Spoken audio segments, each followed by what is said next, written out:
Ассалаумағалейкум, құрметті ағайын. Біздер мына жерде тұрған азаматтар Қазақстан Республикасының аэроұтқыр әскерінде 2009-2010 жылдарда әскери борышын бірге өтеген азаматтармыз. Биылғы жылы Қазақстан Республикасында бірнеше облыстарындағы топан су басқан кезінде өзіміздің қол ұшымызды көрсеткен болатынбыз.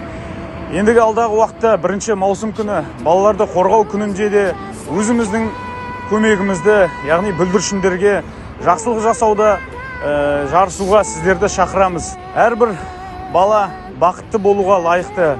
Құрметті достар, күшіміз бірлікте екенін тағы бір мәрте дәлелдейік. Біздерді қолдап көмектесемін деген азаматтар болса, реквизиттар төменде.